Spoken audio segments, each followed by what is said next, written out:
Hey guys, welcome back to my YouTube channel. I'm Dr. Arana Singh from AIMS New Delhi. I completed my MBBS from AIMS and right now I'm a 6-year neurosurgery resident at AIMS New Delhi itself. Guys, the top one habit and the most important habit that you need to crack NEET is this MCQ practice and testing. अब क्यों मैं इस video में आपको detail में समझाऊंगा, ठीक है? This is going to be a short video, but I will rush through all the points, right? So that you understand the importance of MCQ practice and testing. Okay? But before this I want to tell each and every one of you कि यार तुम देखो आगे चल के doctor बनने वाले हो या फिर you are aspiring to become a doctor from a very good medical college. Okay, अब कोई भी मेडिकल कॉलेज, जिस लेवल के मेडिकल कॉलेज को आप टारगेट कर रहे हो, उस लेवल का आपका कंसिस्टेंसी प्रिपरेशन में होना चाहिए, ठीक है? बट वो कंसिस्टेंसी कब आती है यार? जब तुम पढ़ाई में इंटरेस्टेड होते हो, क्यूरियस होते हो। और ये एमसीक्यू प्रैक्टिस और टेस्टिंग से आप ना, जो आपकी नीट प्रिपरेशन की जो बोर्डम होती है, ठीक है, जो फटीग होता है एंड जो आपको लगता है कि रिडंडेंट हो गया है, बार-बार आप वही मटेरियल पढ़े जा रहे हो, वही नोट्स पढ़े जा रहे हो, वही थ्योरी पढ़े जा रहे हो और आप बोर हो गए हो, उसको बीट करने में आपको ये एमसीक्यू प्रैक्टिस और टेस्टिंग हेल्प करती है। ठीक है? जब आप फील करते होगे यार कि जब आप क्वेश्चन प्रैक्टिस करते हो ना, आपका समय कैसे निकल जा रहा है आपको पता नहीं चलता। ठीक है? बिकॉज़ ये कंटीन्यूअसली आपको स्टिमुलेटेड रखती है। ओके? आपके बोर्डम को बीट करती है and apart from that it makes you curious. ठीक है? क्योंकि आपके नॉलेज और रियल लाइफ एप्लीकेशन के बीच में जो गैप है ना, उसको ये ब्रिज कर देता है एमसीक्यू। तो आपको समझ में आने लगता है यार कि जो आप गेन कर रहे हो ना नॉलेज, उसको कैसे अप्लाई करना है एक एग्जाम में। एग्जाम जो आपको आपके ड्रीम मेडिकल कॉलेज पे ले जाएगा। ठीक है? तो इसलिए एमसीक्यू प्रैक्टिस को अपना हैबिट बना लो यार। ठीक? Not only it will help you right now in your NEET UG preparation, आपका आगे चल के ये प्रैक्टिस एंड टेस्टिंग जो है आपको नीट पीजी में भी एक अच्छा ब्रांच और एक अच्छे मेडिकल कॉलेज में पहुंचाएगा। एंड इनफैक्ट एमबीबीएस में भी आपके मल्टीपल वाइवास होंगे, थ्योरी एग्जाम्स होंगे, प्रैक्टिकल्स होंगे, उससे पहले आपको प्रैक्टिस करके जाना पड़ेगा। आपको अपने आप को टेस्ट करके जाना होगा। ठीक है? तो ये हैबिट अगर अभी से डेवलप कर लोगे ना, तो सिर्फ नीट यूजी में नहीं, life long as a doctor आपको ये हैबिट हेल्प करने वाला है। Plus it keeps you curious and it keeps you interested in your branch. Okay, so पहली चीज जो मैं कहूंगा वो ये है कि एमसीक्यू प्रैक्टिस करने से ना यार it strengthens your memory and concepts. Okay, आपका सीमेंट की तरह जो है एक्टिव रिकॉल नाम की प्रोसेस होता है जब आप एमसीक्यू प्रैक्टिस करते हो, राइट? ये सीमेंट की तरह उस इंफॉर्मेशन को ना लॉन्ग टर्म मेमोरी में आपके एम्बेड कर देता है, राइट? एंड प्लस आप अगर क्वेश्चन सॉल्व करते हो, वो आपकी कंसेप्चुअल अंडरस्टैंडिंग को रिप्रेजेंट करता है and it gives you a strong confidence कि यार आप जो है ट्विस्टेड क्वेश्चंस को भी सॉल्व कर सकते हो। सिर्फ आप फॉर्मूला समझ नहीं रहे हो, आप उसको अप्लाई करना भी सीख रहे हो। आप वो भी एक प्रेशर सिचुएशन में कर रहे हो जब आप टेस्ट देते हो, राइट? एंड एक्टिव रिकॉल से फायदा ये है कि आपका मेमोरी में ना वो इंफॉर्मेशन अब एम्बेड हो गई है। अब कम रिवीजन पे एंड इफेक्टिव रिविजन्स पे आप वो चीज़ ईज़िली रिकॉल कर पाओगे। अब वो चीज़ आप भूलोगे नहीं। स्पेशली अगर आप कोई एमसीक्यू में गलती करते हो या टेस्ट में गलती करते हो और एनालिसिस करते वक़्त उस चीज़ पे स्ट्रेस करते हो, देन वो चीज़ आपकी परमानेंटली मेमोरी में स्टोर हो जाती है and next time when you see that question, ठीक है? आपको याद आता है कि आपने पिछली बार ये किया था जिसकी वज़ह से या फिर ऐसा सोचा था तो आप गलत ऑप्शंस को टिक किए थे। इस बार ऐसे करना है so that you are on the right track to choose the right option, right? So this way जो है आपका जो नॉलेज है, वो धीरे-धीरे जो हाई यील्ड पोर्शन होता है ना आपके थ्योरी का या फिर फॉर्मूलाज़ का, आपके कांसेप्ट का जो हाई यील्ड पोर्शन होता है, वो आपके दिमाग में छपने लग जाता है because of this MCQ practice and testing. अब ये क्वेश्चंस आप कहाँ से प्रैक्टिस करोगे, उसके लिए मैंने आप आपको बोल रखा है कि आपको मेरा टेलीग्राम चैनल इंजोन एआरएस, इसका लिंक जो मैंने डिस्क्रिप्शन में दे दिया है उसको ज्वाइन करना है। तो इंजोन एआरएस में ऑलमोस्ट 1,35,000 एस्पिरेंट मेरे से एक्टिवली कनेक्टेड है एंड यहाँ पे not only I will be posting my clinical photos, like कुछ काम करते हुए, and I will give you motivation to study, to steal time to study and to I will also motivate you to practice questions through this. Apart from that, I am providing you in the file segment of my Imzoni ARS Telegram channel. I have given you all the previous year question, ठीक है, chapter wise. Okay. Apart from that, I have already posted high yield chapter wise MCQs as well.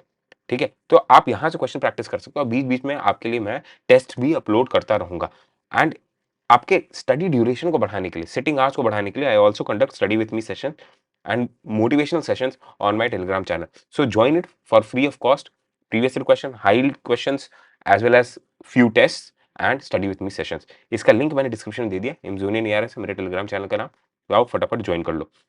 Second thing, जो आपका MCQ practice जो है inculcate करता है वो habit है टाइम मैनेजमेंट की। बहुत स्टूडेंट स्ट्रगल करते हैं, सब कुछ पढ़ के जाते हैं, रिवाइज करके जाते हैं, पर एग्जाम में जो है ना उनको पता नहीं चलता है कि कौन सा क्वेश्चन स्किप करना है, किसमें गेस वर्क लगाना है, कौन सा अटेम्प्ट करना है और क्या पहले अटेम्प्ट करना है, ईजी वाला, मीडियम वाला, टफ वाला।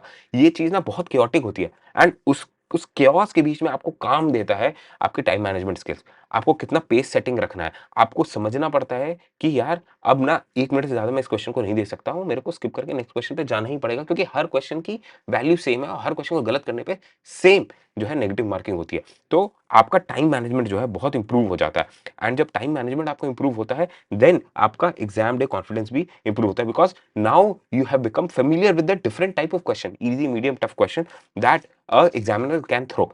ओके, एंड इसके वजह से नर्वसनेस कम हो जाती है। जस्ट इमेजिन यार तुम एक डार्क रूम में जाते हो तो यू आर नर्वस बिकॉज आपको नहीं मालूम क्या ऑब्स्टेकल नेक्स्ट आएगा, what will you bump into, आपको ये नहीं मालूम है।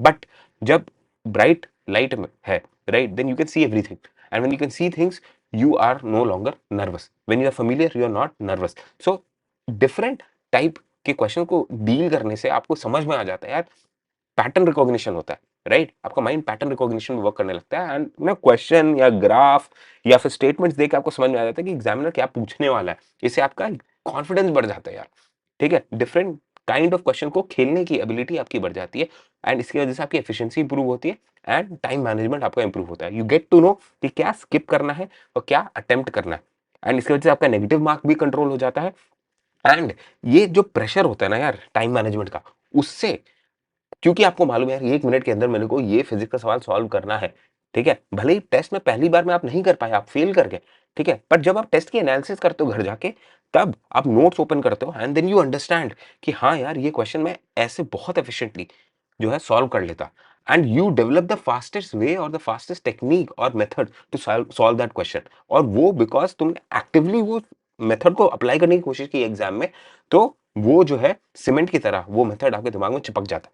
एंड नेक्स्ट टाइम जब आप उस क्वेश्चन को फेस करोगे then you will use that faster method to solve the question within 1 minute and this way slowly over period of time आपका फिजिक्स का जो टाइम मैनेजमेंट है या न्यूमेरिकल्स का जो टाइम मैनेजमेंट है, भले ही वो फिजिकल केमिस्ट्री हो या फिर फिजिक्स का हो, लंबे क्वेश्चन को हैंडल करने की एबिलिटी आपकी बहुत अच्छे से इंप्रूव हो जाती है and that boost your exam confidence. Okay, next thing is instant recall because it does not matter यार कि आप कितना रिमेंबर कर रहे हो, आप अपने दिमाग में ठूसे जा रहे हो इन्फॉर्मेशन, बट आप अगर उसको एग्जाम में रिकॉल नहीं कर पा रहे हो, रिट्रीव नहीं कर पा रहे हो, आप एक्सट्रैक्ट नहीं कर पा रहे हो अपने दिमाग से, then it is of no use. ठीक है, आप अप्लाई करना ही नहीं सीख पा रहे हो under pressure, then it is of no use. और एमसीक्यू प्रैक्टिस एंड टेस्टिंग से जो है आप इंस्टेंट रिकॉल करना सीखते हो एंड आपको 180 क्वेश्चंस रिकॉल करने हैं पूरा इतने ढेर सारे चैप्टर्स में से।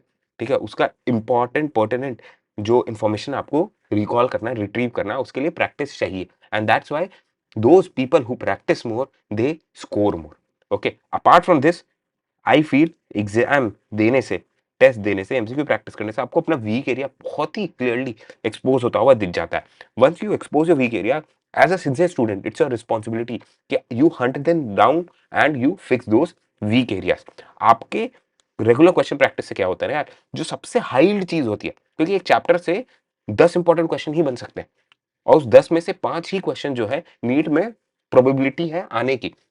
जब आप टेस्ट प्रैक्टिस करते हो, part syllabus test, full syllabus test या फिर चैप्टर वाइज टेस्ट दे रहे होते हो, क्वेश्चन प्रैक्टिस कर रहे होते हो, तो आपको फ्लफ समझ में आ जाता है कि क्या-क्या फ्लफ जो है आप एलिमिनेट कर सकते हो and at the core of the chapter क्या इंपॉर्टेंट कॉन्सेप्ट्स हैं, क्या इंपॉर्टेंट फैक्ट्स हैं जो आपको याद रखने हैं।